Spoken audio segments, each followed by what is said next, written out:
வாழ்க்கையில யாரு ஃபர்ஸ்ட் வரான்னு முக்கியம் இல்ல, லாஸ்ட்ல யாரு ஃபர்ஸ்ட் வரான்னு தான் முக்கியம். இந்த டைலாக் கரெக்டா கச்சிதமா மும்பை இந்தியன்ஸ் பொருந்தும். அந்த வகையில் இன்னைக்கு நடந்த எஸ்ஆர்ஹெச் வெர்சஸ் மும்பை இந்தியன்ஸ் இந்த மேட்சை பத்தி பேசுறதுக்காக நம்ம கூட டாக்டர் விவி கிரி சார் இணைஞ்சிருக்காங்க. வணக்கம் சார். வணக்கம். கரெக்டாக சொன்னீங்க நீங்கள். புதிய தலைமுறையினர்களுக்கு வணக்கம் சார். மேட்ச் பார்த்தீங்க எப்படி போயிட்டு இருக்கு சார்? மும்பை இந்தியன்ஸ் வந்து அவங்க வந்து புலி அப்படியே ஃபஸ்ட்டு இப்படி பதுங்கிட்டு இருப்பாங்க, அப்புறம் பாஞ்சிடுவாங்க. பாஞ்சிட்டு அப்புறம் அந்த கிரிப்பை விட மாட்டாங்க, கழுத்தை பிடிச்சிடுவாங்க. அது நான் எப்போவுமே சொல்லுவேன். அது ஒரு 10 வருஷமாக சொல்லிட்டு இருக்கேன் மும்பை பற்றி. நான் ஒவ்வொரு சீசனும் அப்படிதான் பண்ணுறேன். ஃபர்ஸ்ட் 4 மேட்ச் ஓதப்படும், அது டீம் செட் ஆகுது, டைம் ஆகும்.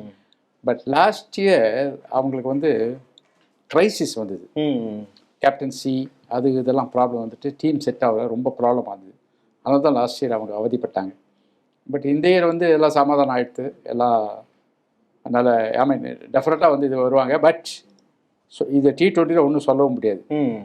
ஏன்னா எந்த பெரிய யானைக்கும் அடி சேர்க்கும், அது பார்த்துக்கணும். அது ஏன்னா நம்ம ஹைதராபாத் டீம் வந்து ஃபஸ்ட் இன்டர்வியூவில் நம்ம சொன்னோம், on paper the best side அப்படின்னு சொன்னோம்.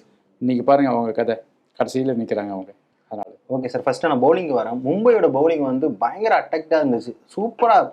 அப்படின்னா லீட் பண்ணதை விட அவங்களோட பர்ஃபார்மன்ஸ் வந்து ஒவ்வொன்றும் அப்கிரேடாக இருக்குது. எப்படி பார்க்குறீங்க?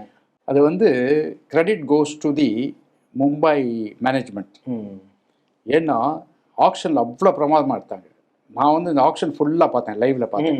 ஏன்னா நானே வந்து அதை பற்றி ஒரு லிஸ்ட்டெல்லாம் போட்டு வச்சுருந்தேன், யார் யார் எந்த டீம் எடுப்பாங்க அதெல்லாம் போட்டு எங்கள் ஃப்ரெண்ட்ஸோட டிஸ்கஸ்லாம் பண்ணி அது ஒரு பெரிய அக்கேஷனாக வச்சுருந்தேன் நான். அதில் மும்பை வந்து stunningly they picked up very good side. Top players எல்லாம் எடுத்துனாங்க. முக்கியமாக சொல்லணும்னா 2 பேர், போல்ட்டு அண்ட் சாண்ட்னர். இது வந்து சரியான பிக். அது அவங்க போல்ட் ஆக்சுவலி ராஜஸ்தான்லேருந்து வந்தார் நினைக்கிறேன். நல்ல அதெல்லாம் ராஜஸ்தான் கோட்டை விட்டாங்க, சரியான பிக். அது பண்ணாங்க. அடுத்தது வந்து அஃப்கோர்ஸ் இந்த 4 பேர் இது அவங்க they made also mistake. 2 batsman Rickelton and Will Jacks ரெண்டும் சொதப்பிட்டாங்க அவங்க. அது நான் சொல்கிறேன் நான் தைரியமாக. ஏன்னாக்கா அவங்க எதிர்பார்த்த அளவுக்கு அவங்க விளையாடல. அவங்க வேறு யாராவது எடுத்துருக்கலாம் அவங்க கண்டிப்பாக. ஸோ டெஃபினட்டாக. பட் ஆனால் அவங்க லோக்கல் இந்தியன் பிளேயர்ஸை நல்லா எடுத்தாங்க, சூஸ் பண்ணி எடுத்தாங்க. அண்ட் அதில் என்னன்னாக்கா மும்பைக்கு வந்தாக்கா எல்லாருமே பயந்து நல்லா விளையாடுறாங்க. ஃபார் எக்ஸாம்பிள் தீபக் சஹர் சென்னையில் 2 ஓவர் 3 ஓவர் போட்டு உள்ளே உட்காந்துருவான். இன்றைக்கி மாடு மாதிரி 4 ஓவர் போட்டுருக்கான். அதுவும் நல்ல எக்கானமிக்கா போடுறாரு. வேறு வழி கிடையாது. மேனேஜ்மெண்ட்டு தாங்க தான் உட்காந்துருக்காங்களே, ஓனர்ஸ் 2 பேர் வந்து உட்காந்துருக்காங்க, பேச்சே கிடையாது. அந்த மாதிரிலாம் பயங்கர ஸ்ட்ரிக்டாக இருப்பாங்க அவங்க. மும்பைட்டெலாம் விளையாடவே முடியாது. இவங்க 4 பேர் வந்து ரிபலாக இருந்தாங்க. ரோஹித் சர்மா கேப்டன்சியில் ட்ராப் பண்ண அப்புறம் பட் ஒன்றும் பண்ண முடியல அவங்களால, திருப்பி சரண்டர் ஆகிட்டாங்க. அது மாதிரி அவங்க மேனேஜ்மெண்ட் வெரி பவர்ஃபுல். எஸ்ஆர்ஹெச்சோட சரிவு எப்படி பார்க்குறீங்க? ஃபர்ஸ்ட் மேட்ச் மட்டும் தான் 280 கிட்டே அடித்தாங்க, அது ரொம்ப பேசப்பட்டுச்சு. அதுக்கப்புறம் டோட்டலாக சரிஞ்சிக்கிட்டே வராங்க. 2 பார்ட்டாக பிரிக்கிறேன். அவங்க போலிங் வந்து 0. ஓகே, அது எப்படி நான் சொன்னேன்னாக்கா Zampa is the best bowler. அவன் வந்து ஆலகவனம் ஊருக்கு போயிட்டான், இன்ஜுரி. 1 செகண்டு ஷமி. நான் முதல்லேருந்தே சொல்லிட்டு இருக்கேன் T20க்கு ஷமி லாய்க்கலன்ட்டு. அவங்க தான் வந்து ஷமியை வந்து கிரேட் பவுலர் எல்லாம் சொல்லிட்டு குஜராத்தில் நல்ல பவுலர் தான் சார் இருந்தார், அதனால தான் பிக் பண்ணல. அது என்னன்னாக்கா ஷமிகிட்ட அவருக்கு ஹைட் கிடையாது. ஸோ டெக்னிக்கலாக பார்த்தா என்ன பண்ணுவான், எப்போவுமே டால் பவுலர்ஸ் என்ன பண்ணுவாங்க, இந்த ஹார்ச்சர் இருக்காங்கன்னு வச்சுக்கோங்களேன், அவர் போல்ட் இருக்காங்க, அதை வந்து அந்த அமுக்குவாங்க. அமுக்கும் போது என்ன ஆகும், குட் லெங்க்ல வந்து பிச் ஆச்சுன்னா பால் எகரும். இங்கே வந்து அப்படி இல்லை. இவன் வந்து ஃப்ளாட்டாக தான் போட்டாகணும், ஏன்னா ஜம்ப் கிடையாது. விக்கெட்டே ஃப்ளாட் விக்கெட் தான் கொடுக்குறாங்க. அது சரி, இவனுக்கு ஜம்ப் கிடையாது. அதனால எய்தர் க்ளோஸ் பால் வரும் இல்லை ஷார்ட் பால் வரும். ஓகே, அதான் இந்த ப்ராப்ளம். பட் டெஸ்ட் மேட்சுக்கு இஸ் ஓகே, பிகாஸ் டெஸ்ட் மேட்சுக்கு இந்த மாதிரி அடிக்க மாட்டாங்க, காட்டடி அடிக்க மாட்டாங்க. ஆனால் எஸ்ஆர்ஹெச் வந்து புவனேஷ்குமார், நடராஜா ரொம்ப மிஸ் பண்ணுறாங்கன்னு நினைக்கிறேன். ஏன்னா கண்டிப்பாக இருந்ததான் மேட்ச் தான் சார். எஸ்ஆர்ஹெச் வந்து அட்லீஸ்ட் பேட்டிங்கில் வந்து நல்ல டீம் எடுத்தாங்க, பவுலிங்கில் சுத்தமாக சொதப்பிட்டாங்க. பேட்டிங்கில் அவங்க பேட் லக் வந்து டிராவிஸ் ஹெட் ஒரு ரன் அடிக்க மாட்டேன்றாரு. க்ளீனாக எல்லா மேட்சும் ஃபெயில் ஆகிட்டு அந்த மாதிரி ஆயிடுச்சு. அந்த ஏதோ கேர்லெஸ் ஆட்டிடியூட் மாதிரி தெரியுது எனக்கு வந்து அவர் ரொம்ப அந்த இவர் சொன்னார் பாருங்க, வீரேந்திர சேவாக், பிக்னிக் மாதிரி வந்துட்டு போகிறாங்க ஃபாரினர்ஸ் அப்படின்னு சொன்னார் அவர். அந்த மாதிரி one of the picnic boy, the Maxwell, Stoinis, இவங்களாம் அது மாதிரி சேர்த்துருக்காரு. டிராவிஸோடு அந்த மாதிரி தான் விளையாடுறாரு, சீரியஸாக விளையாடல. கிளாஸ்ன்னு விளையாடுற சீரியஸ்னஸ் அவருக்கு இல்லை. இஷான் கிஷனோட பேட்டிங்கை பற்றி சொல்லுங்கள் சார். இந்த மேட்ச்சு இன்னைக்கு வந்து இன்னைக்கு தமாஷ் சார். இன்னைக்கு என்னன்னா, அம்பையர் வந்து வைடு கொடுத்துட்டு first Ishan Kishan walk out பண்ண அப்புறம் அம்பையர் வந்து அவுட் கொடுக்குறாரு, யாருமே அப்பீல் பண்ணல. ஆனால் ரீப்ளே போட்டு பார்த்தாக்க நாட் அவுட். ரொம்ப கேவலமாக இருந்தது அந்த டெசிஷன். பட் நார்மலாக இந்த வருஷம் அம்பையரிங் கொஞ்சம் நல்லா இருந்தது நான் பார்த்தேன், நினச்சி பார்த்தேன். பட் இந்த 1 or 2 கேசஸ் இந்த மாதிரி ஆயிருக்கு. அதர்வைஸ் ஜென்ரலி இந்த அம்பையரிங் வாஸ் குட். எஸ்ஆர்ஹெச் வந்து பேட்டிங்ல சொதப்புறாங்களா இல்ல பவுலிங்ல சொதப்புறாங்கன்னு நினைக்கிறீங்களா சார்? ஏன்னா பேட்டிங்கும் அவ்வளவு ஸ்ட்ரென்த்தா இருக்கு, ஆனா பெர்ஃபார்மன்ஸ் இல்ல. பவுலிங்கும் சொதப்புறாங்க, ஆனா அவ்வளவு பெரிய பெர்ஃபார்மன்ஸ் இல்ல. பவுலிங் வந்து சொதப்புவாங்கன்னு எல்லாம் எதிர்பார்க்கறாங்க, ஏன்னா சைடு இல்ல. எஸ், ஓகே, பெஸ்ட் சைடு இல்ல. ஆமா, ஷமி சரியில்லை, அந்த ஜாம்பா போயிட்டாரு, கம்மின்ஸும் நிறைய ரன் கொடுக்குறாரு. அண்ட் உனத்கரும் நான் முதல்ல சொன்னேன், இப்போ தான் எடுத்திருக்காங்க, இந்த மேட்ச் தான் எடுத்திருக்காங்க. பட் டெஃபினட்டாக அவங்க மிஸ் பண்ணுறாங்க. புவனேஷ்குமார், அந்த நட்ராஜன், அந்த கேங்கை மிஸ் பண்ணுறாங்க அவங்க. ஈவன் ஹர்ஷல் பட்டேல் அவங்களுக்கு விளையாடுற ஒரு வருஷம். ஆமாம், மொத்தத்தில் வந்து அவங்க வீக் சைட். பேட்டிங்கில் ஏதாவது பண்ணுவாங்கன்னு பார்த்தாக்க எல்லா பேட்ஸும் சொல்லி வச்ச மாதிரி ஓட்டார். அது ரொம்ப அசிங்கமாக இருக்குது. டிராவிஸ் ஹெட் அண்ட் மன்னிக்க முடியாத குற்றம். இங்கிலாந்து வந்து இந்த பேஸ்பால் வந்து ரொம்ப ஃபேமஸா ஆக்குனாங்க. ஆடி ஆடி டக்கு டக்குன்னு அவுட் ஆயிட்டு இப்படிதான் இங்க இன்னிங்ஸ் அதே ஃபார்மேட் தான், அதே கதை தான் எஸ்ஆர்ஹெச் பண்றாங்க. கரெக்டா சொன்னேன். பட் எஸ்ஆர்ஹெச் வந்து ஓஹோன்னு இருந்தாங்க ஃபர்ஸ்ட். அதுவும் இந்த ஃபர்ஸ்ட் மேட்ச் வந்து அவங்க 270 அடிச்சுட்டு பயங்கர ஓப்பனிங் பார்ட்னர்ஷிப் அவங்க ரெண்டு பேரும் என்னமோ தேவர் ஃப்ளைங் வெரி ஹை. இன்னைக்கு வந்து ராக் பாட்டம்ல இருக்காங்க. ஆமா, ராக் பாட்டம்ல இருக்காங்க இன்னைக்கு. ஆனா எனக்கு ஒரு சந்தேகம் சார், என்னன்னா பேஸ்பால் மாதிரி ஆடலாம், 2020 ஃபார்மேட்டே அப்படிதான் இருக்கு, அடிச்சா அடியுது அப்படின்ற மாதிரி தான் இருக்கு. T20ல ஆடலாம் அந்த மாதிரி. ஆனா என்ன ஒண்ணுன்னா இன்னிங்ஸ் எந்த மேட்ச் பொறுத்து ஆடணும்ல. இல்ல, இப்போ வந்து பேஸ்பால் ஒர்க் பண்ணாது அப்படின்னு ப்ரூவ் பண்ணது யார் தெரியுமா? ஜிடி. ஓகே, ஜிடி வந்து பேஸ்பாலும் கிடையாது, ஒன்றும் கிடையாது, இந்த மாதிரி ஆடுங்கன்னு சொல்லி ப்ரூவ் பண்ணி காமிச்சாங்க. அவங்க தான் கண்டினியூஸாக மேட்ச் பை மேட்ச் ஓப்பனிங்கில் வந்து நல்ல சாலிட் பார்ட்னர்ஷிப் கொடுக்குறாங்க. அதுக்கப்புறம் 1, 2, 3 பிரமாதம் விளையாடுறாங்க. அதில் 2 பேர் 50 அடிக்கிறாங்க கண்டிப்பாக. சாய் சுதர்சன், பட்லர். சாய் சுதர்சன் எல்லா மேட்ச் அடிக்கிறான். எதர் பட்லர் ஆர் கில் அவங்க அடிக்கிறான். பட்லர் சமயத்தில் 90s அடிக்கிறான். பிரமாதமாக செட் ஆகிடுச்சு. அதுக்கு காரணம் வந்து இனிஷியல் அவங்க சுற்றிட்டு அவுட் ஆகிட்டு போகிறதில்ல. அதுதான் இங்கே எஸ்ஆர்ஹெச் பண்ணுறாங்க. ஓகே சார், எஸ்ஆர்ஹெச் வந்து சுற்றி அவுட் ஆகிட்டு போயிட்டே இருக்காங்க. அதே மாதிரி பஞ்சாப் அவங்க சில சமயம் மாட்டுறது, சில சமயம் மாட்ட மாட்டேங்குது. அவங்களும் அதிரடி ஓப்பனிங் அவங்க. அண்ட் அதில் வந்து கோலி வந்து ஆங்கர் ரோல் பண்ணுறாங்க இதில் ஆர்சிபியில். அதனால அவங்க தப்பிக்கிறாங்க. இல்லைன்னா சால்ட் வந்து சுற்றிட்டு போகிறாரு. ஒவ்வொரு டீமுக்கும் ஒரு இங்கே வந்து 2 பேரும் சுற்றிட்டு போகிறாங்க. இங்கே எஸ்ஆர்ஹெச்ல இது எல்லாமே சொதப்பலாம் இருக்கு. சொதப்ப கிளாஸை நோண்டி தான் இப்போ தப்பி தவிர வந்து மாட்டிக்கிட்டு இருக்கு. ஆமாம், அவரோட பர்ஃபார்மன்ஸும் கொஞ்சம் இன்னிங்ஸில் வீக்காக தான் இருந்துச்சு. இனிஷியலாக கொஞ்சம் ஸ்ட்ரகிள் பண்ணாரு, but is a great player. Okay sir, Mumbai இந்தியன்ஸுக்கு வரேன். பாயிண்ட்ஸ் டேபிளில் லாஸ்ட்ல இருந்தாங்க, டக்குன்னு இப்போ 3rd பிளேஸ், அதுவும் ரன் ரேட்ல பயங்கரமாக இருக்காங்க. எப்படி பார்க்குறீங்க? அது கரெக்டு. பட் இது வந்து அவங்க வந்து சென்னைக்கு வந்து கும்பிடணும். ஏன்னா எங்கோ தூங்கி இந்த ரோஹித் சர்மாவை எழுப்பி விட்டு அவரை அடிக்க விட்டு இன்னைக்கு என்னடானா அவர் வந்து டேஞ்சரஸ் பேட்ஸ்மேன் ஆகிட்டாரு. அது வந்து இப்போ மற்ற டீம்லாம் வந்து திட்டின்னு இருக்காங்க சென்னையை. என்னையா நீ அந்த ஆளை போய் அடிக்க விட்ட ஃபார்மில், இப்போ நாங்களாம் மாட்டின்னு இருக்கோம் அப்படின்னு பயப்படுறாங்க. ஓகே சார், எஸ்ஆர்ஹெச் என்ன சார் பண்ணணும்? ஏன்னா தொடர்ந்து வீச்சுக்கு வந்துட்டாங்க. இன்னும் பார்த்தேன் லாஸ்ட் டேபிள் தான் அடிச்சிட்டு இருக்காங்க. First discipline in batting sir and accountability. அதாவது டிராவிஸ் அடிக்கலாம், ஏன் அடிக்கல பதில் சொல்லணும். அந்த மாதிரி டிசிப்ளின் வந்தால் தான் அவங்க வந்து தப்பிப்பாங்க. இல்லைன்னா இதே மாதிரி தான் ஆடுவாங்க. அதில் கிளாஸன் ஒருத்தவங்க வந்து உயிரை கொடுத்து விளையாடுறோம்.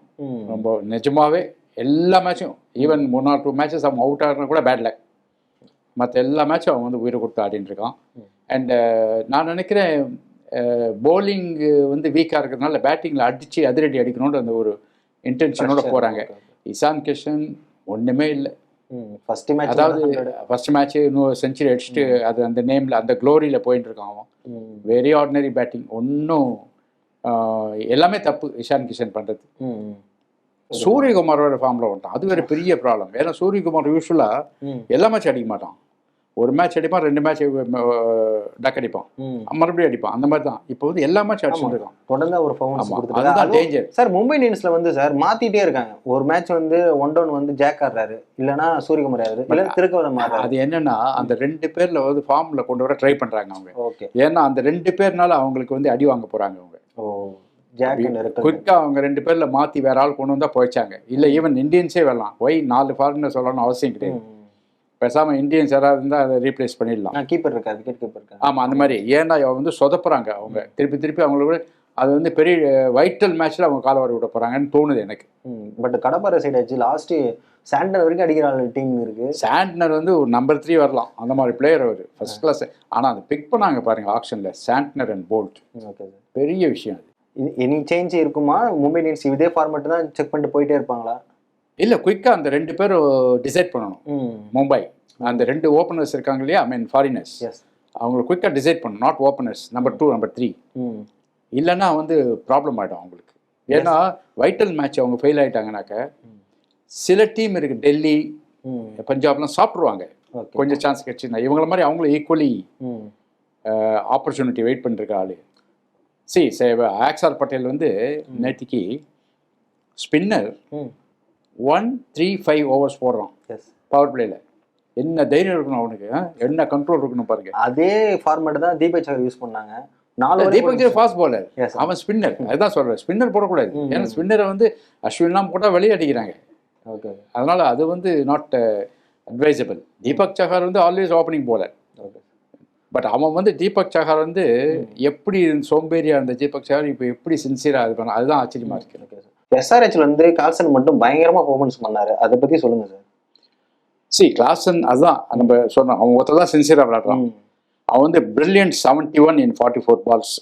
அது வந்து பிரமாதம் ஆடினான். ஒரு சைடில் என்னன்னா விக்கெட் பாயிண்ட் இருக்கு, அவங்க உள்ள வரும்போது மோசமான பீரியடு எல்லாத்தையும் கடந்து ரொம்ப நல்லா ஆடினாரு. And he proved he is one of the top player, right? அவங்க என்சனை விட்டுறக்கூடாது.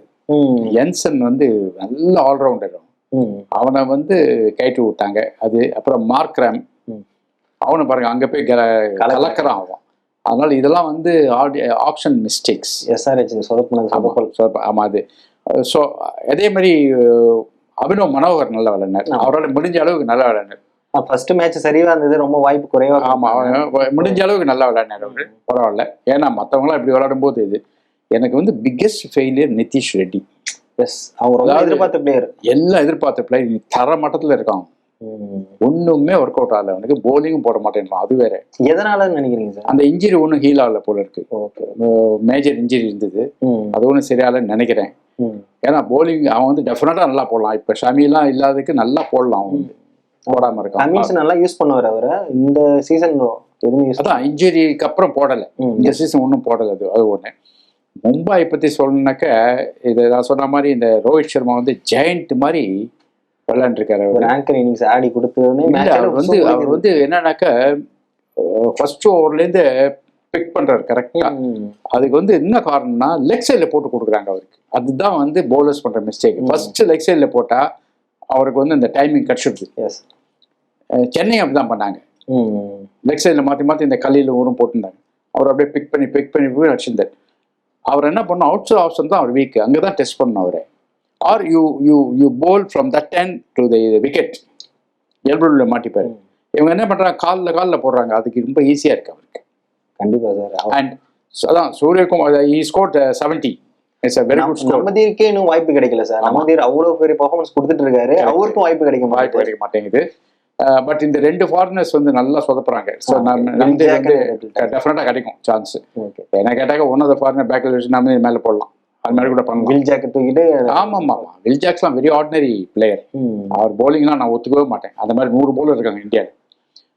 நவ் இதில் வந்து சூரியகுமாரோட ஸ்ட்ரைக் ரேட்லாம் பயமா இருக்கு. அதாவது எந்த மேட்சும் 200 கம்மி இல்லை, வேற லெவல்ல இருக்காரு அவர். அதாவது மேன் ஃப்ரம் டிஃப்ரெண்ட் பிளானட்னு சொல்லலாம். வேற கிரகத்துல வந்திருக்க மாதிரி விளையாண்டு இருக்காரு அவர். ஏன்னா இந்த ஷாட்லாம் ஸ்வீப்ல 6 அடிச்சுட்டு இருக்காரு. இதெல்லாம் வந்து நம்ம பார்த்ததே கிடையாது. இந்த மாதிரி ஷாட்ஸ்லாம் பிரமாதமாக ஆடிட்டு இருக்காரு. ஸோ மொத்தத்தில் வந்து outstanding performance by Mumbai and no answer from SRH. பிளே ஆஃப்ல ஒரு 4 டீம் வரும்னா உங்களோட கணிப்பு எதாவது இருக்கு? இப்பே சொல்றது கொஞ்சம் கஷ்டம். ஏன்னா இப்போதைக்கு வந்து மும்பை நல்ல டாப்ல போயின்னு இருக்காங்க. இப்போ 3ல இருக்காங்களா அவங்க? 3ல இருக்காங்க அவங்க. Delhi, yes, Delhi top side. Delhi, Mumbai, அப்புறம் Punjab, then Gujarat. Okay. RCB sir? RCB தான் உள்ள 5வது ஆர்சிபி. அது உள்ள வர சான்ஸ் இருக்கு. ஆனால் ஆர்சிபி சமயத்தில் சொதப்புவாங்க. பட் இந்த வருஷம் சொதப்ப மாட்டாங்கன்னு தோணுது எனக்கு. So it will be between Punjab and RCB. Okay sir. GT, Mumbai, Delhi 3 பேரும் சட்டுன்னு சொல்லலாம். ஓகே. ஸோ 4வது பிளேஸுக்கு பஞ்சாப், ஆர்சிபி, எல்எஸ்ஜி ஓ இந்த 3 டீம் இந்த 3ல இருந்து ஒருத்தர் வரலாம். கண்டிப்பாக சார். பட் அது சொல்ல முடியாது. இன்னொரு 1 வீக் போனால் தான் சொல்ல முடியும். Okay sir. இன்னும் அடுத்த மேட்சை பார்த்துட்டு நம்ம விரிவாக பேசணும் சார். ஆமாம், இல்லை இதை வந்து ரொம்ப சொதப்பிட்டாங்க. ஒரு மேட்ச்லெஸ் மேட்ச் ஆகிடுச்சு. இது அசிங்கமாக போயிடுச்சு. இந்த மாதிரி இருந்ததுனாக்கா எஸ்ஆர்ஹெச் வந்து லைக் அவங்க ரேட்டிங் எல்லாம் தப்பாயிடும், ரொம்ப மோசமாக போயிடும். பட் அவங்க ஓனர்ஸ் வெரி ஸ்ட்ரிக்ட் ஓனர்ஸ். என்ன நடக்க போகுதுன்னு தெரியல. ஓகே சார், வந்தமைக்கு நன்றி சார்.